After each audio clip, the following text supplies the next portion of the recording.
साथीहरु स्वागत छ तपाईलाई। आजको कक्षामा म सार्क सम्बन्धमा तपाईहरुलाई जानकारी दिने प्रयास गर्दैछु। South Asian Association for Regional Cooperation, SAARC है। सबभन्दा पहिला तपाईहरुले यसको फुल फर्म जान्नुपर्ने हुन्छ। South Asian Association for Regional Cooperation, SAARC है।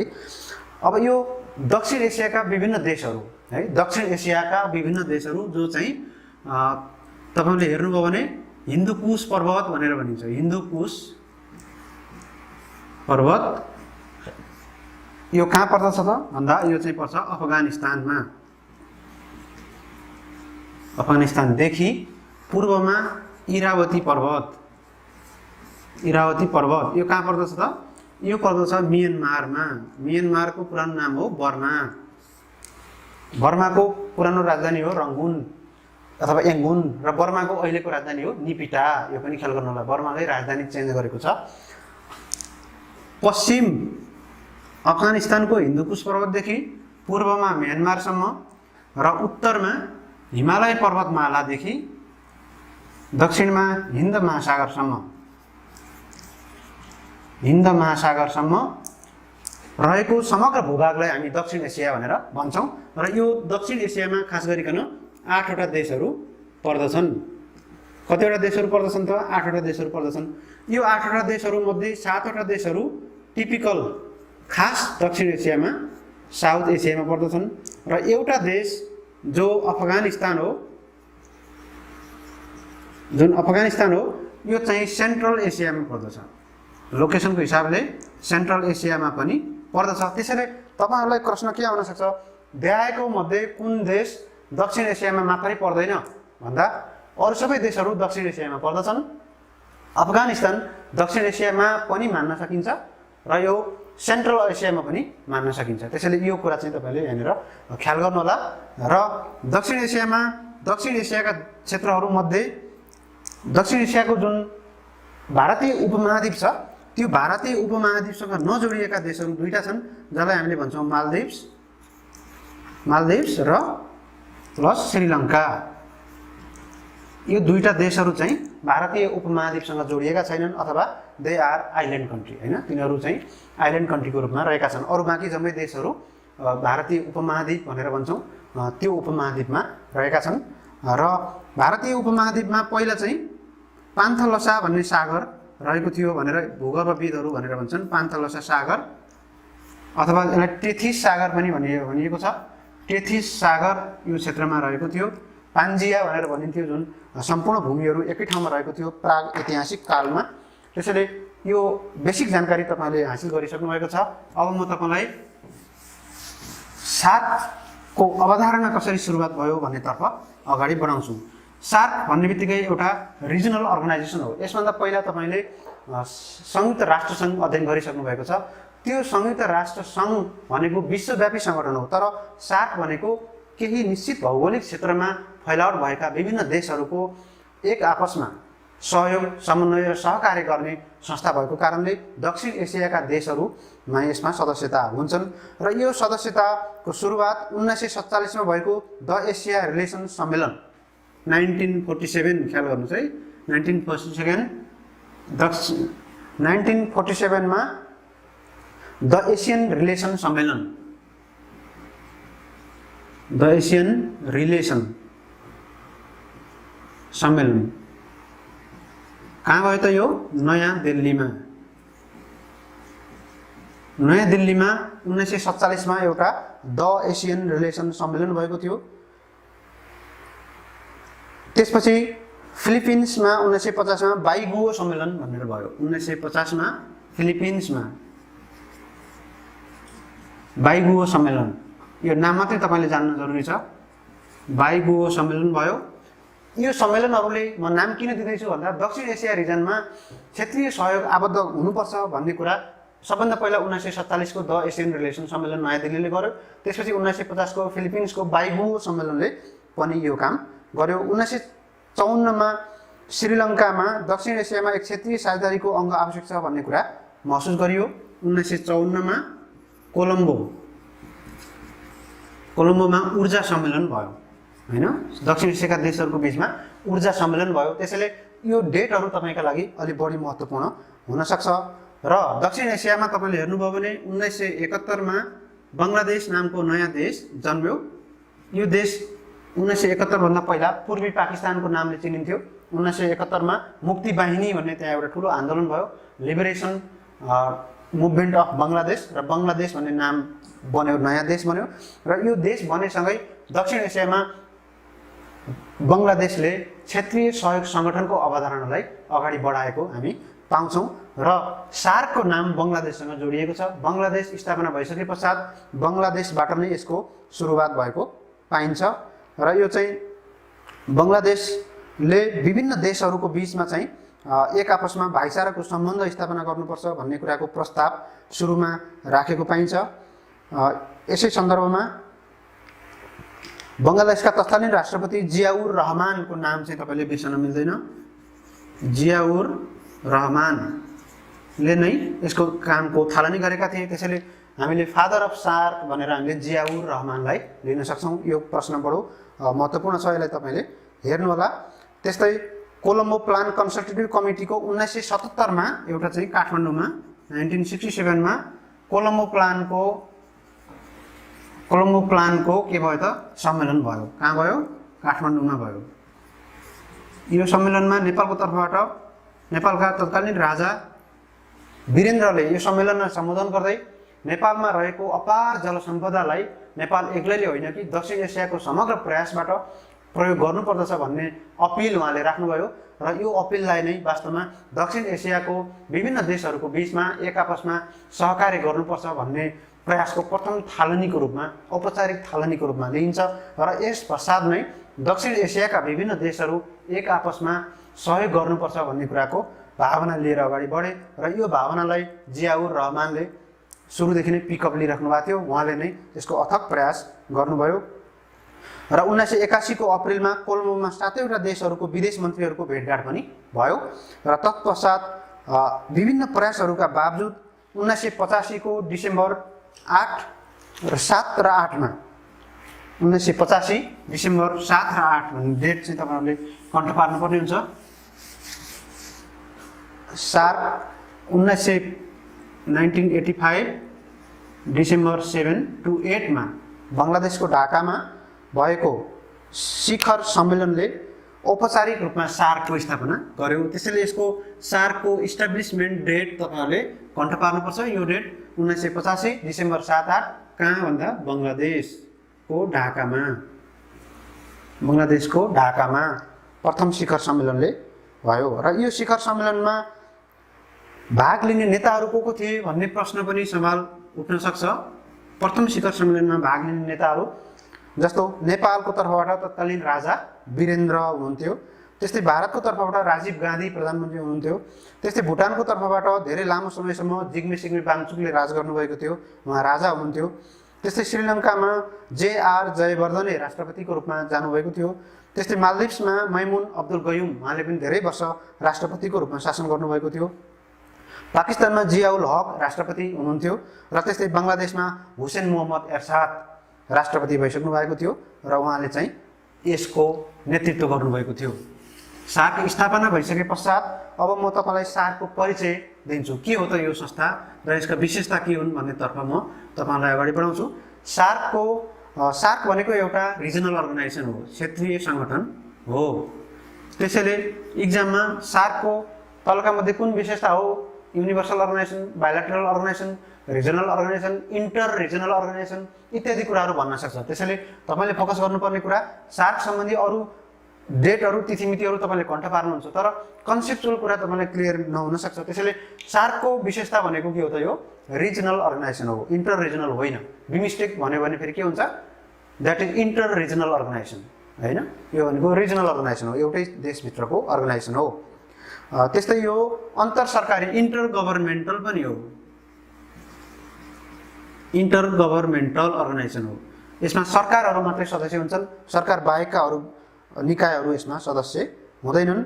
यसमा 8वटा सदस्य छन्। अप्रिल 3, 2007 मा अफगानिस्तान यसको 8औं सदस्य भयो। त्यसैले यो एउटा क्लोज्ड अर्गनाइजेसन पनि हो, भनेको यसको संस्थापक सदस्यहरू चार्टरमै लेखिएको हुन्छ, त्यसलाई हामी क्लोज अर्गनाइजेसन भनेर भन्छौँ। युनाइटेड नेसन्स ओपन अर्गनाइजेसन हो, किनभने त्यहाँ जो पनि सदस्यहरू हुन सक्छन्।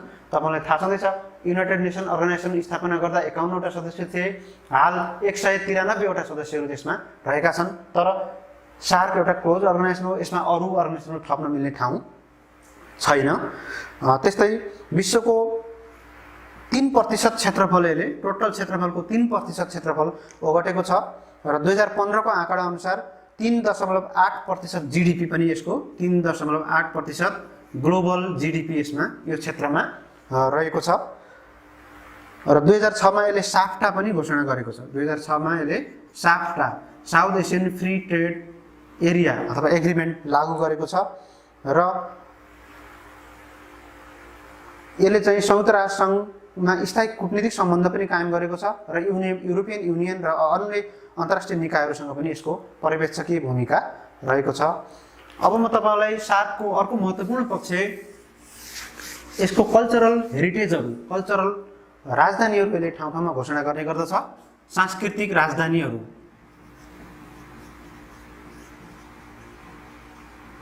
सांस्कृतिक राजधानीहरू यो जाँचको लागि बढी महत्त्वपूर्ण छ।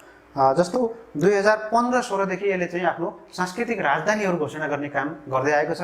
7 देशभित्रका 8वटा देशहरूमध्ये पालै पालो कुनै देशको विशेष भौगोलिक क्षेत्रलाई सांस्कृतिक राजधानीको रूपमा घोषणा गर्ने काम गर्दछ। 2015-16 मा बेमियान प्रोभिन्स अफगानिस्तान, 2015-16 मा बेमियान, यो कहाँ त अफगानिस्तान। त्यस्तै 2016-17 मा हेर्नुभयो भने ढाका बङ्गलादेश, 2016-17 मा ढाका बङ्गलादेश र 2017-18 मा थिम्पू, थिम्पू भनेको भुटानको राजधानी। यो 3वटा स्थानलाई यसले सांस्कृतिक राजधानीको रूपमा घोषणा गरिसकेको छ। 18-19 देखि 19-20 सम्म कुनै पनि सांस्कृतिक राजधानीहरू घोषणा गर्ने काम छैन। अहिले सार्क आफैमा डिसफङ्सनलको अवस्थामा छ, काम गरिरहेको अवस्था छैन। अब सार्क सम्बन्धी केही थप जानकारीहरू हेर्ने हो भने सार्कको राजधानी काठमाडौँमा रहेको छ। काठमाडौँको त्रिदेवी मार्ग ठमेलमा यसको राजधानी अथवा हेडक्वार्टर रहेको छ। यसको भाषा, यसको ल्याङ्ग्वेज कुन हो? भाषा अङ्ग्रेजी हो, इङ्ग्लिस। यसको राजधानी काठमाडौँमा छ, यसको भाषा अङ्ग्रेजी हो। राष्ट्रियता दक्षिण एसियाली भनेर भन्छौँ हामी, राष्ट्रियता साउथ एसियन भनेर भनिन्छ, साउथ एसियन। त्यस्तै यसको सदस्यता 8वटा छन्। पर्यवेक्षकहरू यसको 9वटा छन्। अब्जर्भर कन्ट्रीहरू यसको पर्यवेक्षक 9वटा रहेका छन्, 9वटा देशहरू र 10वटा संस्थाहरू। यसको जम्मा क्षेत्रफल 50,79,611 क्षेत्रफल। यो यसको टोटल क्षेत्रफल यो एरियाको 50,79,611 19,611 स्क्वायर किलोमिटर रहेको छ। जनसङ्ख्या 1,71,38,70,000 रहेको छ। त्यस्तै जनघनत्व हेर्नुभयो भने 361 प्रति वर्ग स्क्वायर मिटर रहेको छ। र यसको विशेषताहरूमा सार्कको विशेषता भनेर तपाईँले हेर्नुभयो भने सार्कमा अघि मैले भनेकै ठाउँमा विशेषताहरूमा जस्तो सार्क भनेको रिजनल अर्गनाइजेसन त हो, तर यहाँ विवादास्पद र द्विपक्षीय कुराहरू सार्कमा कहिले पनि ल्याइँदैन। जस्तो इन्डिया र पाकिस्तानमा बिचमा रहेको जुन काश्मीर इस्युज छ, त्यो काश्मीर इस्युलाई सार्कको विषयवस्तु कहिले पनि बनाइँदैन। नेपाल भारतको बिचमा रहेको जुन बोर्डर इस्युजहरू छ, त्यो इस्युजलाई पनि कहिले पनि सार्कको क्षेत्रमा ल्याइँदैन। सार्कमा सबै निर्णयहरू सर्वसम्मतिको आधारमा गरिन्छ। त्यसैले all 8 members of SAARC countries reserve अथवा preserve their veto power। सबैसँग भिटो छ। युनाइटेड नेसनसँग केवल 5वटा देशसँग भिटो छ, तर सार्कमा सबै देशहरूसँग भिटो रहेको छ। त्यसैले सार्कका जति पनि कुराहरू छन् त्यो सबै स्वैच्छिक हुन्छ र यसमा सबैको भिटो रहेको हुन्छ। सार्क चार्टरको बारेमा म कुरा गर्छु। चार्टरमा जम्मा 10वटा धारा छ। यसमा जम्मा 10वटा धाराहरू रहेको छ सार्क चार्टरमा। धारा 1 मा उद्देश्य, धारा 1 मा उद्देश्य। त्यस्तै धारा 2 मा हेर्नुभयो भने सिद्धान्तहरू, 2 मा सिद्धान्त। अनि त्यस्तै 3 मा राष्ट्र प्रमुख तथा सरकार प्रमुखको बैठक। अनि शिखर सम्मेलन राष्ट्र प्रमुख वा सरकार प्रमुखको बैठक,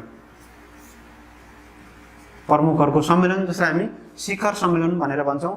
त्यस्तै मन्त्री परिषद 4 मा, त्यस्तै चार्टरको धारा 5 मा स्थायी समिति, धारा 6 मा प्राविधिक समिति, धारा 7 मा कार्य समिति रहेको छ। धारा 8 मा सचिवालयको व्यवस्था छ, सचिवालय। धारा 9 मा तपाईले हेर्नुभयो भने वित्तीय प्रबन्ध, यसको बजेटको कुराहरू छ, पैसा कहाँबाट ल्याउने भन्ने कुरा छ, वित्तीय व्यवस्था। र अन्तिम धारामा हेर्नुभयो भने सामान्य व्यवस्थाहरू भनेर जनरल अरू प्रिन्सिपलहरूको कुरा यसले गर्दछ। यसरी तपाईहरुका लागि यो व्यवस्था एकदमै 10 वटा धारामा के कुराहरू छ भन्ने कुरा अति महत्त्वपूर्ण छ। र तपाईहरुले अब म तपाईहरुलाई सार्कको खर्च व्यवस्थाको बारेमा केही जानकारी दिन्छु। अहिलेको वर्तमान अवस्थामा सार्कको खर्चको व्यवस्था कस्तो छ त? सार्कको खर्च व्यवस्था अथवा बजेट, हैन, युनाइटेड नेसन्सको बजेट वास्ते सार्कको पनि आफ्नो बजेट हुन्छ, जसमा इन्डियाको 30% बियर गर्छ। इन्डियाले टोटल बजेटको 30%। त्यसपछि दोस्रो ठुलो देश पाकिस्तान रहेको छ। यो पाकिस्तानले 22% बियर गर्दछ। त्यस्तै नेपाल, बांग्लादेश र श्रीलङ्का, तीनटा देशहरूको बराबर रहेको छ। नेपाल, बांग्लादेश र श्रीलङ्का, यिनीहरूको 10% रहेको छ। र अरू बाँकी देशहरूको 5% रहेको छ। अदर बाँकी भनेको मालदिभ्स, भुटान र अफगानिस्तानको 5% रहेको छ। यसरी सार्कको खर्च व्यवस्था रहेको छ। सार्कको जुन सचिवालय काठमाडौँमा छ, त्यो सचिवालयको 40% खर्च नेपालले बेहोर्छ। सार्क सेक्रेटेरिएट, यो प्रश्न तपाईलाई महत्त्वपूर्ण हुन सक्छ। सार्क सेक्रेटेरिएटको 40% खर्च नेपालले बेहोर गर्दछ र बाँकी 60% खर्च चाहिँ अरू 7 वटा देशले बेहोर्छन्। त्यसैले नेपालले ठूलो खर्च चाहिँ सार्क सेक्रेटेरिएटको नाममा बेहोर गर्दछ। अब सार्कका हालसम्मका महासचिवहरू पनि तपाईले जानकारी लिनुपर्ने हुन्छ। त्यो महासचिवहरूको तपाईले रोल क्रम अनुसार डेट कन्ठ पार्नुपर्ने हुन्छ। महासचिव यो जाँचको लागि अति महत्त्वपूर्ण हुन सक्छ, टिक लाउने क्वेशन। त्यसैले सार्कमा हालसम्म जम्मा 13 जना महासचिवहरू भइसक्नु भएको छ। र पहिलो महासचिव अबुल अहसन हुनुहुन्छ। अबुल अहसन, तपाईले 1 देखि 13 सम्म सार्कका महासचिवको नाम चाहिँ घण्ट पार्नु होला। अबुल अहसन, त्यस्तै कान्त किशोर भार्गवजी इन्डियाबाट हुनुहुन्छ।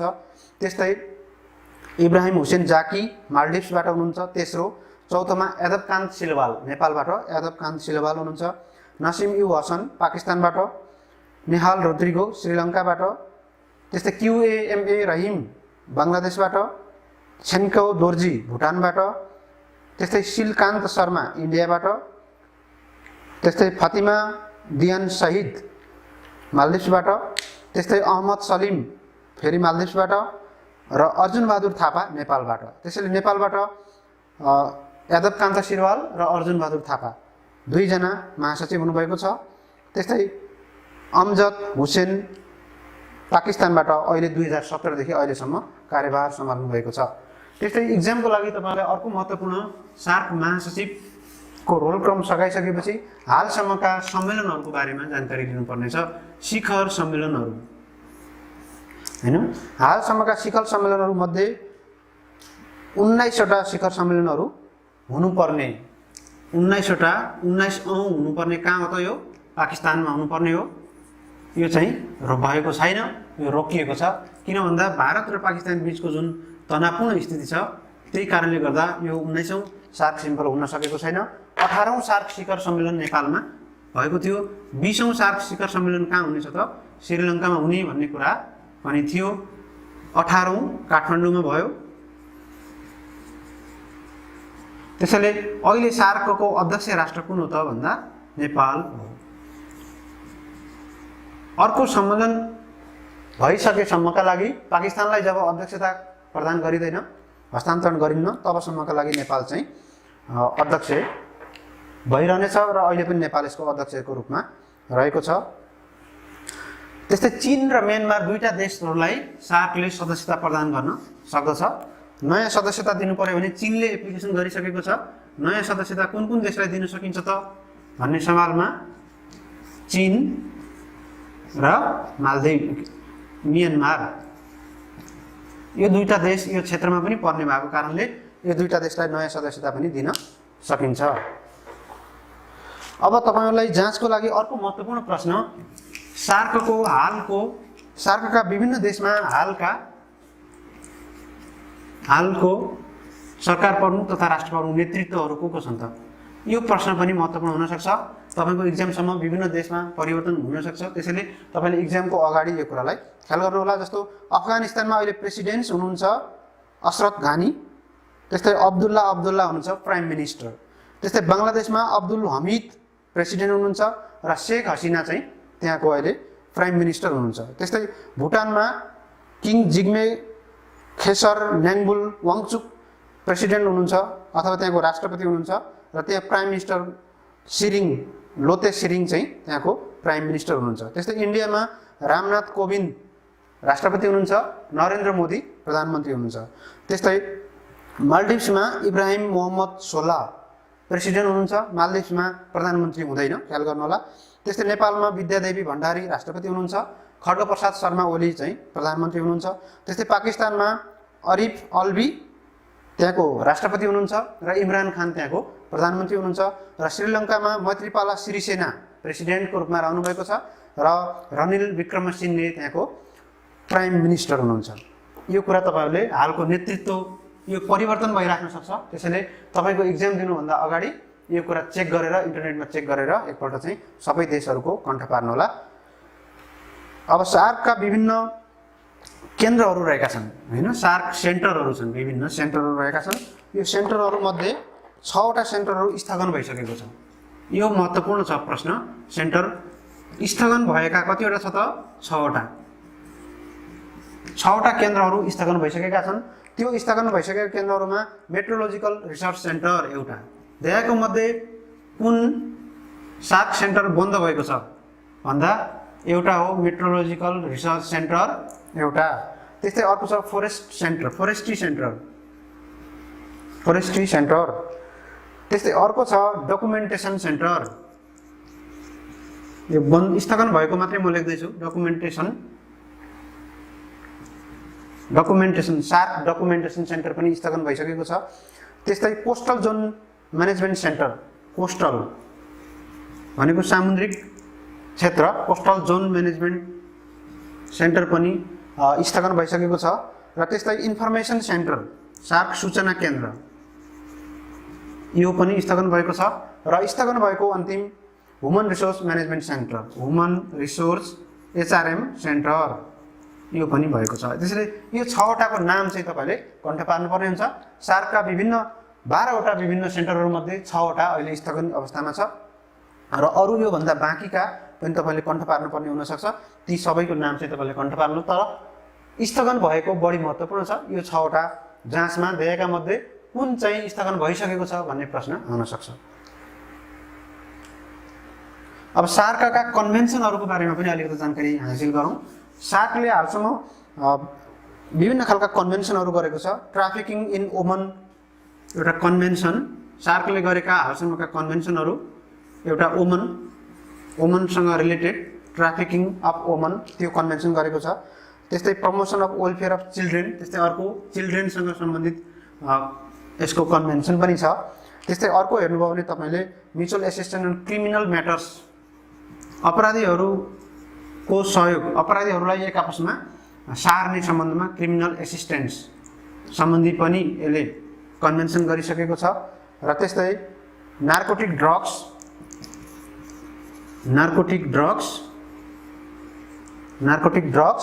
र टेरोरिज्म, सप्रेसन अफ टेरोरिज्म, यसरी 5 वटा जम्मा सार्कका कन्भेन्सनहरू रहेका छन्। यो कन्भेन्सनहरू वुमेन रिलेटेड, नाम पनि तपाईले याद गर्नु होला, women related, children related, criminal assistance, narcotic drug related र टेरोरिज्म रिलेटेड। त्यस्तै सार्कका विभिन्न क्षेत्रीय सम्झौताहरू पनि यसमा रहेका छन्, जस्तो आर्बिट्रेसन काउन्सिलको कुराहरू, एभिडेन्स अफ डबल ट्याक्सेसनका कुराहरू पनि छ, agreement on customs matters, agreement on SAARC food bank र agreement on South Asian Regional Standard अर्गनाइजेसनको रूपमा विभिन्न खालका सार्कका क्षेत्रीय सम्झौताहरू पनि छन्।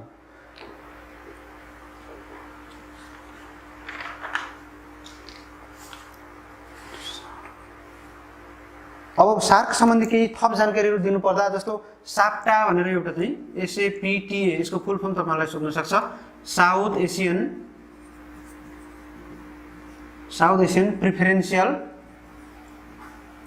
प्रिफरेन्सियल ट्रेडिङ एग्रिमेन्ट अथवा एरेन्जमेन्ट, यो साप्टा। त्यस्तै अर्को SAFTA, SAFTA, SAFTA south Asian free trade area अथवा एग्रिमेन्ट, त्यो पनि हुनसक्छ। यो 2006 देखि यो चाहिँ कार्यान्वयनमा आएको छ र भन्सार एक आपसमा नलिने भन्ने अवधारणा यसमा रहेको छ। सार्क भिसा एक्जिम्सन स्किम 1992 देखि सार्क भिसा एक्जिम्सन 1992 देखि यो लागू छ। सार्कका केही ठुला बडा मान्छेहरूलाई 24वटा जस्तो पूर्व सांसदहरू, पूर्व मन्त्रीहरू, सर्वोच्च अदालतका न्यायाधीशहरू, पूर्व न्यायाधीशहरू, यिनीहरूमध्ये विभिन्न 24वटा क्याटेगोरीहरूलाई एक देशदेखि अर्को देशसम्म जाँदा सार्क रिजनभित्र भिसा नलाग्ने त्यस्तो खालको एक्जिबिसन पनि 1992 मा ल्याइएको छ। साथीहरू, सार्कको बारेमा मैले तपाईँहरूलाई केही महत्त्वपूर्ण जानकारीहरू दिएको छु र म आजलाई बिदा हुन्छु। हस्त, धन्यवाद।